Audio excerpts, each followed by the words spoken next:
Doctor صاحب، جیسا کہ آپ جانتے ہیں، آج جو ہے حضرت بندہ نواز گیسو دراز رحمۃ اللہ تعالیٰ علیہ کے حوالے سے ہم بات کر رہے ہیں، گفتگو کر رہے ہیں. تو حضرت بندہ نواز گیسو دراز رحمۃ اللہ تعالیٰ علیہ کا جو آباء و اجداد ہیں، وہ کہاں سے ان کا تعلق ہے؟ کیا فرمائیں گے آپ؟ بسم اللہ الرحمن الرحیم. حضرت گیسو دراز حضرت امام حسین علیہ السلام کے اولاد میں سے. تو ظاہر ہے آپ کے آباء و اجداد مدینہ سے آئے اور بغداد اور ایران کے علاقوں سے ہوتے ہوئے اس وقت خراسان کے ایک شہر جو ہیں وہ ہرات جو ہے یہاں آ کر آباد ہوئے. تو جب یہ ان کے آباء و اجداد ہرات میں آباد تھے تو وہاں سے ہندوستان کی طرف ان کی مراجعت ہوئی اور وہ یہاں آ کے آباد ہوئے. ظاہر ہے اس زمانے میں لوگ جہاد کے لیے بھی آتے تھے اور بادشاہوں کی ضرورت بھی ہوتی تھی، تو مسلمان کثرت سے یہاں جمع ہو کے تو جو اپنا دینی کام ہے یا حکومتی کام ہے اس میں حکومت کی مدد کرتے تھے.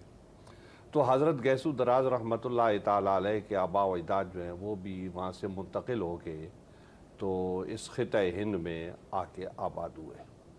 حضرت گیسو دراز رحمۃ اللہ تعالیٰ علیہ کے والد ماجد جو تھے ان کا نام یوسف تھا اور وہ حضرت خواجہ نظام الدین اولیاء رحمۃ اللہ تعالیٰ علیہ کے مرید تھے.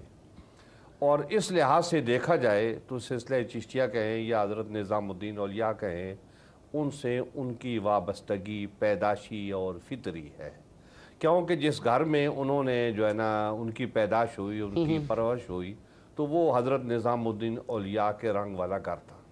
بہرکیف وہ یہاں دہلی میں آباد تھے ان کے والد ماجد. تو یہ بادشاہ حضرات جو ہوتے ہیں یہ بڑے بڑے کام کرتے ہیں اپنے دور میں. جیسے ہمارے ہاں ایک نیا دارالحکومت آباد ہوا اسلام آباد کے نام سے، تو اس وقت جو ہے نا سلطان محمد تغلق خان جو تھا اس کو خیال ہوا کہ وہ حیدرآباد کی طرف اس طرف جو ہے وہ ایک شہر آباد کرے. تو چنانچہ اس نے ایک شہر وہاں پر آباد کیا دولت آباد کے نام سے. تو دہلی سے ارباب علم، اصحاب معرفت، اصحاب ہنر، ان کو اس نے حکم دیا کہ وہ سارے حضرات جو ہے نا وہ وہاں چلے جائیں اور اس شہر کو نئے طریقے سے آباد کرنا ہے تو یہ سارے حضرات وہاں جمع ہو جائیں. تو حضرت گیسو دراز رحمۃ اللہ تعالیٰ علیہ کے والد ماجد جو تھے یہ وہاں منتقل ہو گئے. تو جب یہ وہاں منتقل ہوئے تو وہیں پر جو ہے حضرت جن کا نام محمد ہے، سید تو اس لیے ہے، سید تو وہ خاندان کے لحاظ سے ہیں، تو یہ وہاں پر جو ہے نا پیدا ہوئے 721 ہجری میں یا اس کے کم و بیش اس زمانے کے حساب سے جو بھی تاریخ ہوگی، لیکن عموماً کہا جاتا ہے 721 ہجری میں یہ وہاں پر پیدا ہوئے. تو یہ وہ دور تھا 721 ہجری کا اس دنیا سے رخصت ہونے والا حضرت نظام الدین اولیاء کا. وہ 720 یا 21 میں انتقال ہوا ان کا یا 725 میں ہوا. تو یہ وہ دور تھا ان کا، آخری دور تھا، تو وہ جانے والے تھے. تو وہاں پر جو ہے یہ پیدا ہوئے اور وہیں پر ان کی پرورش ہوئی.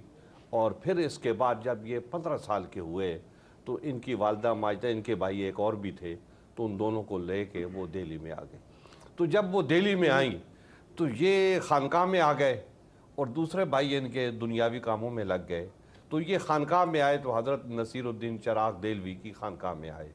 تو وہاں آ کے انہوں نے ریاضت مجاہدہ بھی کیا اور ساتھ ساتھ میں دہلی کے علماء سے یہ علم بھی حاصل کرتے رہے.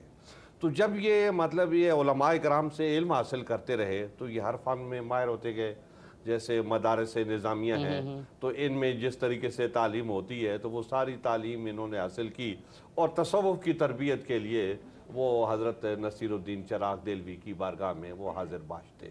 تو اس طریقے سے دونوں کام ان کے دہلی میں ہوئے کہ دہلی کے علماء سے علم حاصل کیا اور دہلی ہی کے ایک بڑے جلیل القدر شیخ طریقت جو ہیں ان سے انہوں نے علم تصوف یعنی علم معرفت حاصل کیا، روحانی منزلیں طے کی، ریاضتیں کی، مجاہدہ کیے اور اس طریقے سے وہ معرفت کے بلند مقام ماشاء پر اللہ، فائز بہت ہوئے. خوب، بہت خوب.